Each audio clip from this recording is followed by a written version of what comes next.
Price the Lord. ஆண்டவருக்கு மகிமை. இந்த காலை வேளையில் உங்களை சந்திக்கிறது ரொம்ப மகிழ்ச்சியாக இருக்குது. இயேசு நாமத்தில் உங்களை வாழ்த்துறேன், உங்களை உற்சாகப்படுத்துகிறேன். மார்க் 9ஆம் அதிகாரம் 29வது வசனம்.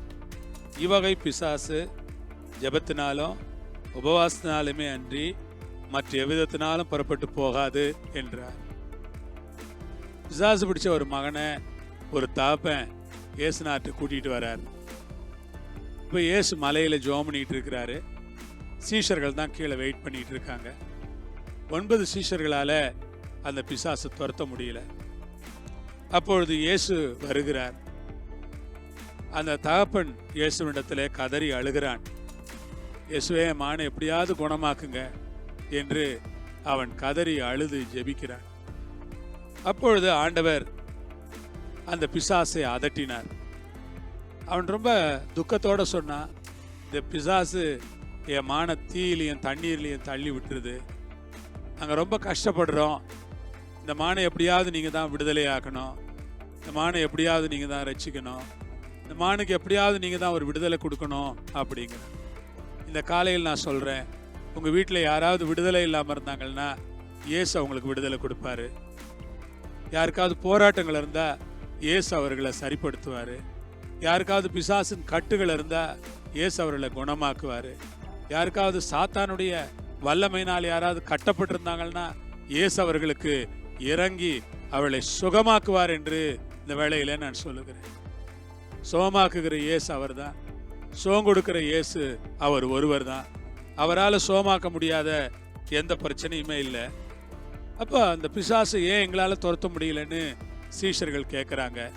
இயேசு சொல்கிறார், இவங்க பிசாசு ஜெபத்தினாலும் உபவாசத்தினாலுமே அன்றி மற்ற எவ்விதத்தினாலும் புறப்பட்டு போகாது என்றார்.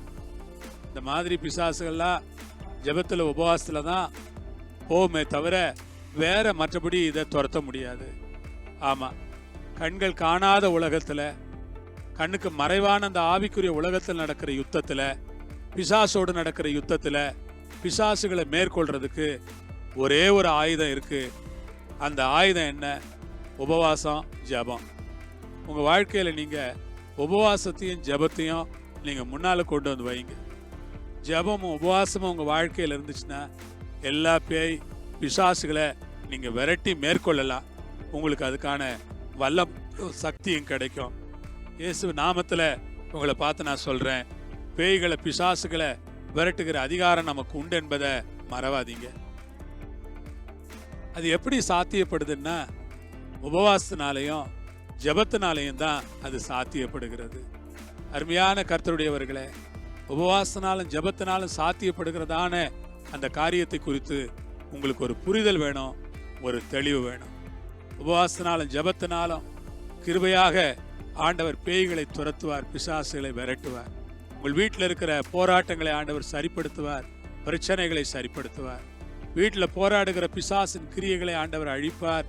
உங்கள் குடும்பத்தில் கிரியை செய்கிற அந்தகார சக்திகளை ஆண்டவர் நிர்மூலமாக்குவார். எதனால் என்றால் உபவாசத்தினால், ஜெபத்தினால். அடிக்கடி உபவாசியுங்கள், அடிக்கடி ஜெபியுங்கள். நேரம் கிடைக்கும் போதெல்லாம் ஜெபம் பண்ணுங்கள். சமயங்கள் வாய்க்கும் போதெல்லாம் உபவாசம் இருங்கள்.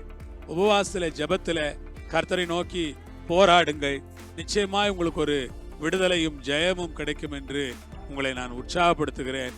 கர்த்தர் தாமே உங்களை பலப்படுத்துவாராக, ஆசீர்வதிப்பாராக, உதவி செய்வாராக. ஜெயிப்போமா? பரலோகத்தில் இருக்கிற எங்கள் பிதாவே, இந்த நல்ல நேரத்திற்காய் வேலைக்காய் உம்மை துதிக்கிறோம், சோத்திரிக்கிறோம். இயேசுவின் நாமத்தில், இயேசுவின் மூலமாய் நன்றி சொல்லுகிறோம். தேவரீர் கூட இருக்கிறதற்காய் ஸ்தோத்திரம், ஆசீர்வதிக்கிறதற்காய் ஸ்தோத்திரம். உடைய தயவுள்ள பிரசன்னத்திலே எங்களை ஒப்படைக்கிறோம். கர்த்தாவே, உடைய பிள்ளைகளை நீர் காத்துக்கொள்ளும். பிசாசு போராட்டங்களால் பாதிக்கப்பட்டிருக்கிற எந்த குடும்பமா இருந்தாலும் அந்த குடும்பத்திற்கு பிசாசின் போராட்டத்திலிருந்து ஒரு விடுதலையை இப்பொழுது இயேசுவின் நாமத்தில் நீர் கட்டளையிடும்படியாய் நாங்கள் ஜெபிக்கிறோம். வல்ல கரங்களில் ஒப்பு கொடுக்கிறோம் இயேசுவின் மூலம் பிதாவே. Amen, amen. Hallelujah. Praise the Lord.